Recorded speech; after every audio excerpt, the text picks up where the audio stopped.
हमारे कंसल्टेंट आ गए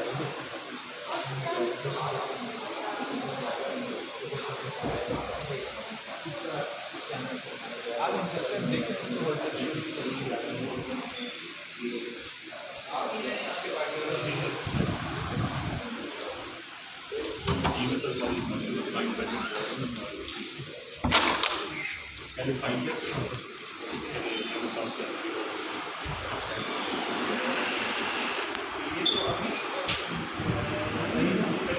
टेप चल रहा है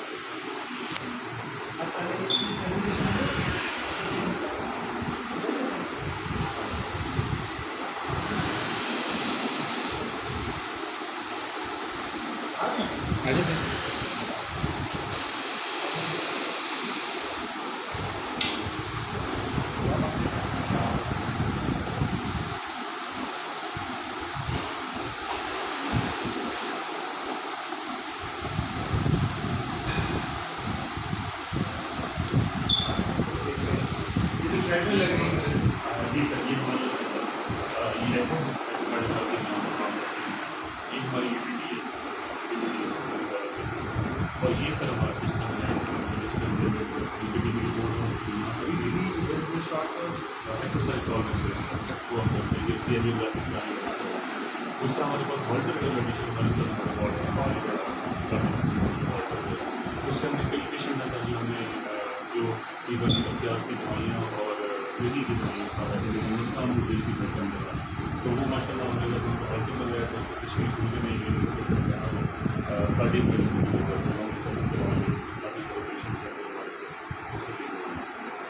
हमारे पास सर तकरीबन अभी 20+ पेशेंट हैं जिनके हम हॉल्टर लगा चुके हैं।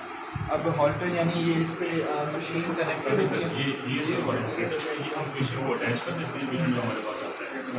उसकी चेस्ट के ऊपर लग जाता है ये डिवाइस है और इसके लिए इलेक्ट्रोड है सर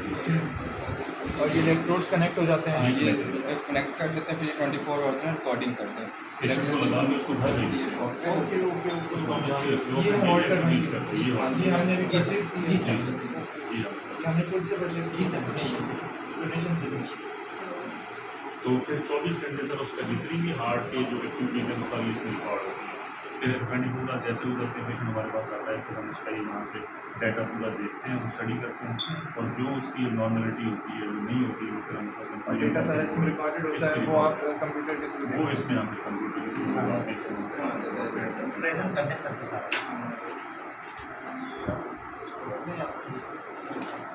24 घंटे की टोटल एक्टिविटीज है इसमें रिकॉर्ड मॉनिटर करते हैं ये तो बड़ा अच्छा है जी सर ये 24 आवर के लिए यानी इसे कार्डियो से रिलेटेड हम खुद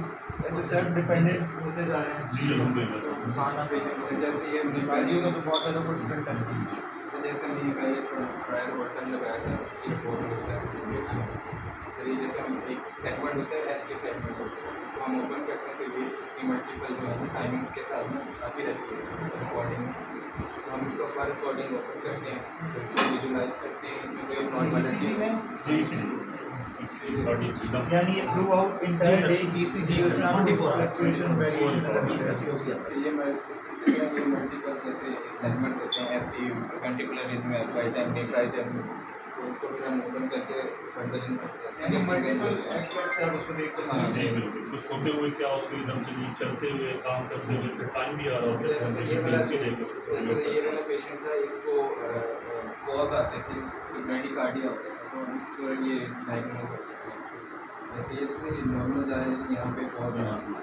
इस दौरान वो बेहोश होता है और उसको दिल्ली की दवाइयाँ ले वो ये डायग्नोज हो गया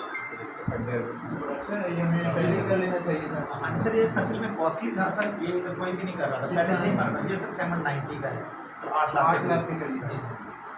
ये आया भी और डोनेशन से आया जी सर डोनेशन और दुबई से आया जी सर तो अच्छा है आप अच्छा इस पे काम कर रहे हैं। डॉक्टर साहब से सबसे मैं जाता हूँ तो यही पूछता हूँ कि कोई और रिकमेंडेशन हो जो हम कर सकें, तो इंशाल्लाह हम उसको ज़रूर करते हैं। ये तो अच्छा हो गया। इसमें सर ये है कि यंग मार्क्स जो हैं सर वो बचे हैं काफ़ी सारे कि उनकी लाइफ सेविंग होगी, वरना ये बैठे बैठे सडन डेथ होती है उनकी और किसी को पता भी नहीं चलता कि इसको क्या हो जाती है। हमें कहते हैं कि मेरे भी अटैक हुआ है।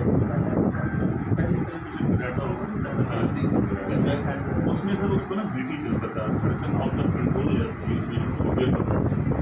और फिर हमने उसको जो तशखीस करके सर किया रेफर किया था हमने सेंटर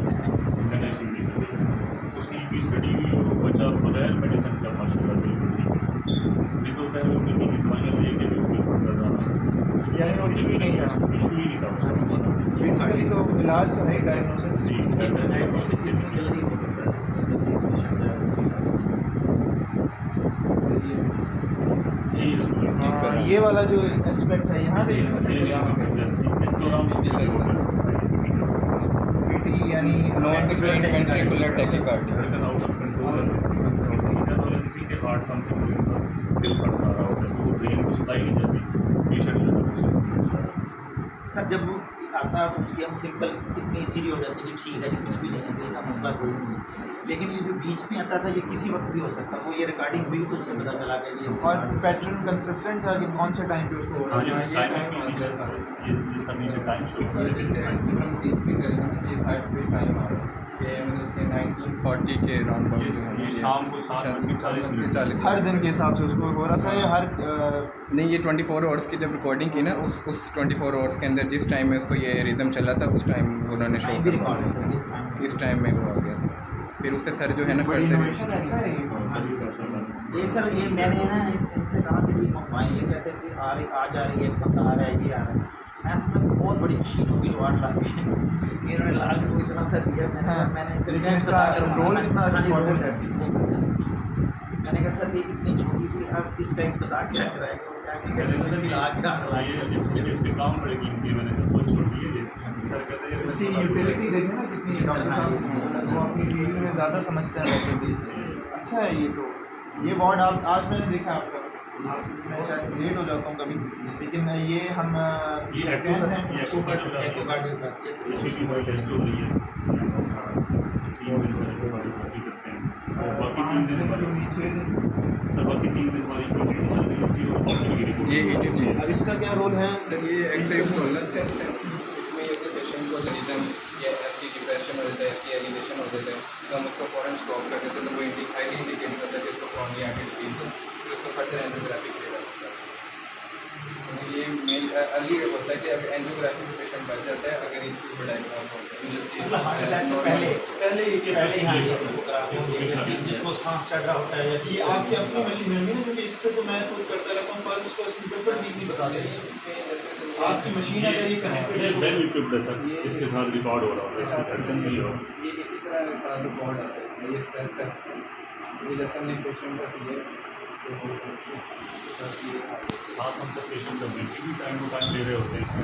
और इसकी स्पीड भी उस हिसाब से असेस कर रहे होते हैं। कंप्यूटर शो करता है कि ये कितना फिजिकल एक्टिविटी क्या कर रहे हैं। सिम्टम्स शो करते हैं इस तरह के पेशेंट जिनकी करनी पड़ती है, उनके इनिशियल सिम्टम्स क्या और होते सर बेसिकली ये वो पेशेंट है जिनका हमें आइडिया नहीं होता कि ये दिल का दर्द है, इनको छाती में या वैसे घुटनों का दर्द है,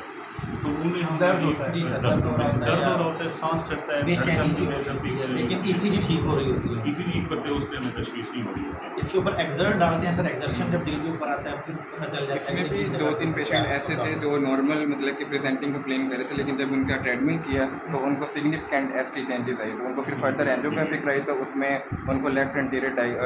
डिसेंडिंग आर्टरी की भी डिजीज़ निकली और उसकी सर्कमफ्लेक्स आर्टरी की भी डिजीज़ निकली। इसके हार्ट डिजीज वैसे भी बड़े बहुत कॉमन है सर। मेरी एक दफ़ा मेरे साथ ये छोटा सा एक एपिसोड हुआ कि मेरी हार्ट बीट मुझे लगता है कि ज़रा ज़्यादा रैपिड हो गई है, तो डॉक्टर के पास गया, उन्होंने कहा कुछ नहीं इतना खास और कुछ था भी नहीं। कभी कभी हो जाता है ये इस तरह की चीज़ भी स्ट्रेस में, लेकिन आप कह रहे हैं कि पेन की शिकायत करें, पेन की वजह से सांस चढ़ रहा होगा। धड़कन भी कुछ पेशेंट इस तरह के पेशेंट होते ऐसे होते हैं सर कि हमें ये देखना होता है कि रिस्क कितना है, डिजीज है कितना। एंजियोग्राफी एक बड़ा प्रोसीजर है, उसमें रेडिएशन भी होती है, पेशेंट को उसको भी हमें होता है, डर भी होता है, तो उससे हमें इससे ये भी आइडिया होता है कि दवाइयाँ इसमें सफिशेंट नहीं है, मजीद हमें उसको उस बड़े टेस्ट की तरफ लेके जाएंगे, इसको स्टैंड करें या इसका बाईपास करवाएं। इस 2-3 मकसद के लिए हम करवा रहे थे। तो कुछ पेशेंट इस तरह के भी थे जो इस तरह की कंप्लेन कर रहे थे कि उनको जैसे ना हार्ट का मसला है, लेकिन जब हमने ETT तो वो मुकम्मल तौर पे नेगेटिव आई, वो एंजियोग्राफी से बच गया पेशेंट, उसका एंजियोग्राफी से फिर वैसे ही वो ट्रीट हो गया। सर ने फिर उसको वैसे डायग्नोज कर सही है, ठीक है, बड़ा अच्छा है, ये वैल्यू एडिशन है। जी सर। आप और भी इस तरह की चीज़ें हैं जो हम अफोर्ड कर सकते हैं तो हम वो ज़रूर लेंगे। जी सर। डॉक्टर साहब और आपके ये करते रहते हैं, हमारे पास 2 फिलैंथ्रोपिस्ट भी हैं और वो भी हमें चीज़ें कंट्रीब्यूट कर रहे होते हैं। तो अगर इस तरह की कोई चीज़ किसी भी डिपार्टमेंट में चाहिए होती है जिसको हम ले सकते हैं वो तो हम ले लेते हैं। अगर कोई एक्सपेंसिव है तो वो फिर हमें बात से बात करें। फायर